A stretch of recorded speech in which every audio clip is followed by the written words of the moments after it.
Jadi Bapak Ibu, kalau saya dipanggil ke sini untuk berbicara tentang gonjang-ganjing perkawinan, saya pikir ini bukan dipaksakan. Saya melihat Ekaristi akan menjadi sebuah ritual yang kering, hampa dan kosong kalau tidak membuat hidup berkeluarga itu menjadi baik. Jadi kalau hidup berkeluarga baik harusnya bersumber dari apa? Ekaristi. Karena Romo Jo tadi sudah berbicara tentang spiritualitas Ekaristi, tentang Ekaristi. Ekaristi adalah sumber fons et culmen, sumber dan puncak perjumpaan manusia dengan Tuhan. Paling hebat jadi orang Katolik, Allah bisa kita santap. Dahsyat. Maka kalau kita berbicara tentang gonjang-ganjing perkawinan, mari kita lihat next. Apa arti sakramen? Sakramen itu adalah tanda dan sarana yang kelihatan dari misteri Allah yang tidak kelihatan. Jadi Allah itu hadir kepada manusia lewat hal yang fisik. Baptis air. Krisma. Apa krisma?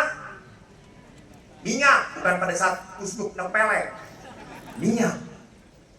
Dan yang paling indah dalam Ekaristi, sakramen itu hadir, kehadiran Allah itu nyata lewat siapa? Pasangan. Ini keunikan dari sakramen perkawinan. Pasangan bukan materi, bukan benda, tetapi sosok ciptaan Allah, citra Allah. Dan lihat dikatakan di dalam Katekismus Gereja Katolik atau dalam kitab hukum kanonik, diadakan oleh Kristus, sakramen itu mendatangkan rahmat keselamatan. Lihat, jadi sakramen itu tanda yang mendatangkan berkat dari Tuhan. Maka berkat Tuhan itu hanya bisa kita rasakan kalau kita setia, bukan kalau cerai. Salah. Cerai adalah jalan untuk memutuskan rahmat berkat Tuhan.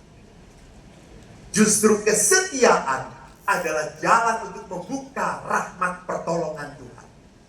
Kalau orang udah cerai, mana mungkin bisa ditolong oleh Tuhan? Dia istilahnya dablek aubat. Susah diatur. Maka kalau sakramen itu mendatangkan rahmat pengudusan, mari kita lihat dalam kitab hukum kanonik next, apa yang dikatakan tentang perkawinan. Saya ingin memperlihatkan hal yang paling menonjol di sini. Kanon 1055 mengatakan perjanjian perkawinan bukan kontrak perjanjian. Dengannya seorang laki dan seorang perempuan, lihat laki-laki dan perempuan. Romoius, laki-laki dan perempuan. Ya. Romoius nafsu kalau melihat sesama pastor. Kalau saya emosi. Lelaki dan perempuan apa? Membentuk antara mereka persekutuan seluruh hidup. Nah ini suka lupa. Persekutuan seluruh hidup. Bukan hanya separoh. Karena seringkali saya hanya menerima yang baiknya, tidak yang jeleknya. Tidak bisa. Saya harus berani menerima hal yang tidak baiknya. Maka kalau perkawinan itu adalah keseluruhan hidup, maka tujuan perkawinan dipaparkan juga di dalam KHK. Next. Ini yang akan saya jelaskan, yang kedua dan ketiga tidak akan saya jelaskan. Bonum connugium, tujuan perkawinan adalah apa? Demi kebaikan suami istri. Kebaikan. Saudara-saudari yang terkasih, seringkali kita salah menerjemahkan. Kebaikan itu berarti apa? Saya senang, saya bahagia, saya bisa enak, saya nyaman. Bapak Ibu, jangan lupa, setelah menikah, status Anda berubah. Cara hidup Anda pun berubah. Pola tingkah lakunya pun berubah. sudah ada yang harus dipikirkan. Kalau Romoyus pergi sampai malam pun tidak akan ada yang mencari. Rekan pasturnya pun akan berkata, terus pergi juga nggak apa-apa. Kami lebih tenang nggak ada engkau.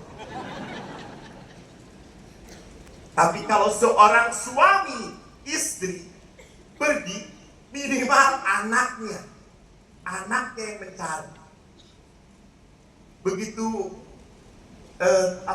tersentuh saya pada saat saya naik Gojek, tiba-tiba saya harus berhenti karena supirnya mengatakan, Pak maaf ya, anak saya telepon terus, maaf ya. Ih gak apa-apa, berhenti aja, sok berhenti gitu. Bapak juga punya anak ya, ya.